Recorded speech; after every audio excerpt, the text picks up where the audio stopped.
For number 4, this is still continuation of our topic composite function. So we are now in number 4. So for number 4, we need to find the f composed of f.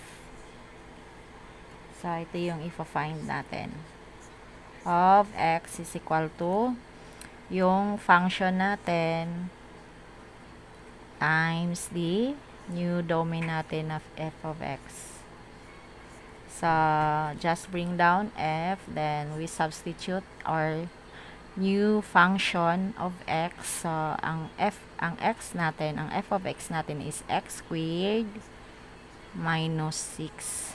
So, this is now our new domain. So, this is now f of x. So, ito yung x natin.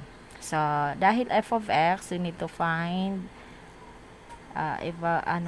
solve natin yung f of x natin from our given. So, we have, ang x squared natin is, ang x natin, we have x squared minus 6.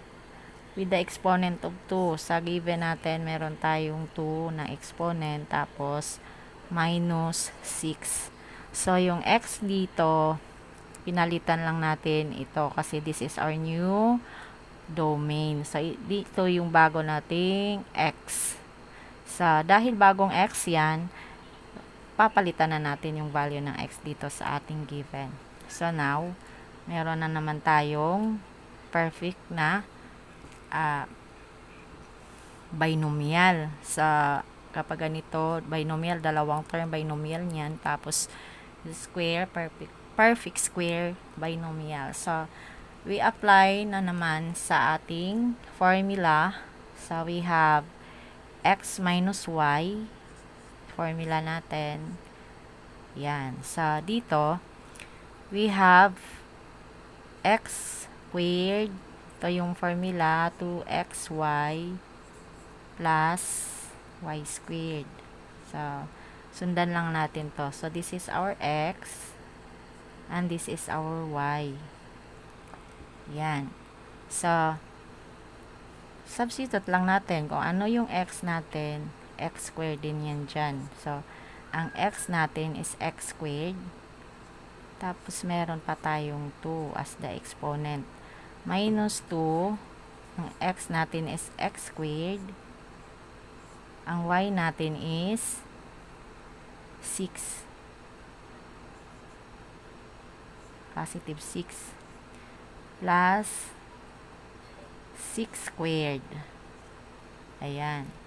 So, dito, x, tapos, iano natin yan, sa law of exponent. So, iano na natin yan, x to the 4th. Tapos, dito, 2, i-ano muna natin, mayroong 1 to dito as imaginary number. So, 2 times 1, 2. 2 times 6, 12.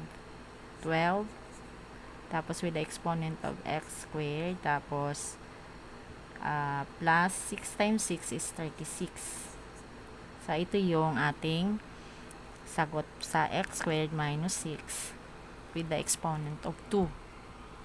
So, ngayon, dahil ito yung ito ay ang sagot na ng simplify natin dito. So, ito yun, oh. So, erase na muna natin to. Kapalitan na natin. Ayan. So, ang sagot ng the quantity of x squared minus 6 with the exponent of 2 ay ito. So, ilalagay lang natin yan dito. X squared, x to the 4th power minus 12 x squared plus 36. So, ito galing yan dito. Itong number na to galing dito. Sinimplify natin ang x squared minus 6. The quantity of x squared minus 6 with the exponent of 2. So, ginamit lang natin yung perfect square binomial. So, yan yung formula sa i-erase na natin.